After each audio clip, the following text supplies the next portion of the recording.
Facebook dă sute de milioane de parai industriei muzicale. Facebook oferă caselor de discuri și publisherilor un avans rapid care ar permite celor peste 2 miliarde de user ai săi să înceapă să folosească muzică legal în filmările lor. Circulă niște zvonuri conform cărora cel mai social media uriaș lucrează în prezent, împreună cu liderii industriei muzicale globale, la un sistem care să identifice și eticheteze copyright-ul muzicii. Așa că e o veste genială? Adică Facebook ar plăti în sfârșit pentru muzică. Da, dar nu chiar acum. Pentru că zice-se că o platformă pentru treaba asta s-ar construi în cam 2 ani, de zici că e autostradă din patria noastră. Între timp, conform Bloomberg, Facebook a oferit deținătorilor de drepturi sute de milioane de dolari care să le permită userilor săi să se joace cu piese purtătoare de copyright cât de curând posibil. Bloomberg nu oferă o sumă exactă, dar hai să ne gândim noi împreună un pic așa. Anul trecut, conform IFPI, deținătorii de drepturi au primit 553 de milioane de dolari de la serviciile de streaming video. Dacă Facebook ar putea să dubleze suma asta în 2017, apoi atunci vin eu și întreb ca prostul, oare pe majori ar mai interesa YouTube atât de tare? Bine, ci că balotul ăsta de bani de la Facebook, de-ți trebuie 9 cifre să-l poți exprima, este divizibil conform cotelor de piață. Adică ia să vezi, matale, cum o să se oftice și o să înceapă să dea cu huo independenții la faza asta. Negocierile sunt conduse din partea Facebook de către fosta șefă de la Warner Music Group și YouTube, Tamara Hrivniak, care s-a alăturat firmei lui Zuckerberg în ianuarie.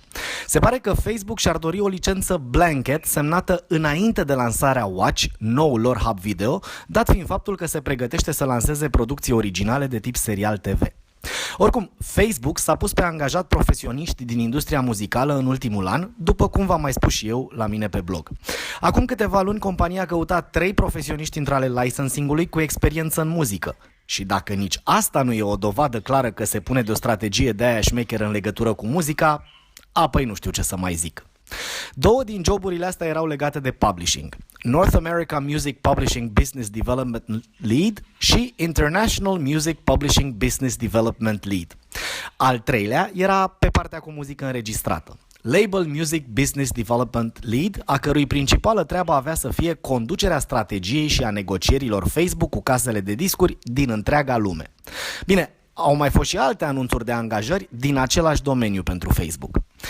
În iulie, Facebook a cumpărat platforma de identificare a copyright-ului Source 3. Ea a fost creată de Patrick Sullivan și Ben Cockram, care amândoi au experiență în industria muzicală.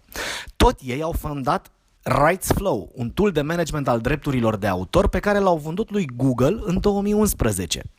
Înainte să lanseze RightsFlow în 2007, Sullivan, care acum este CEO la Source 3, a fost Vice President of Music Services la platforma de distribuție digitală The Orchard pentru aproape 3 ani, din 2005 adică, contribuind la dezvoltarea ei în Europa, Orientul Mijlociu, Asia, Statele Unite, America Latină și Australia.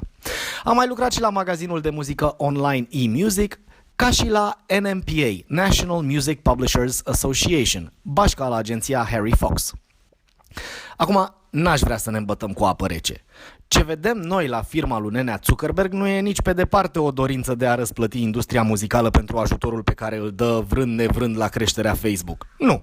Este încă o etapă a războiului dintre Facebook și YouTube. Și dacă tot am devenit belicos, ce face Facebook acum seamănă cu o ofensivă majoră pe toate fronturile.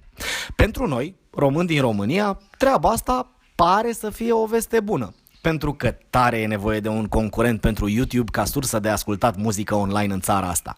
Și să nu veniți cu inexistenții deja existenți pe piață, că vă fugăresc. Sursa: Music Business Worldwide. Articolul scris pe danfințescu.ro.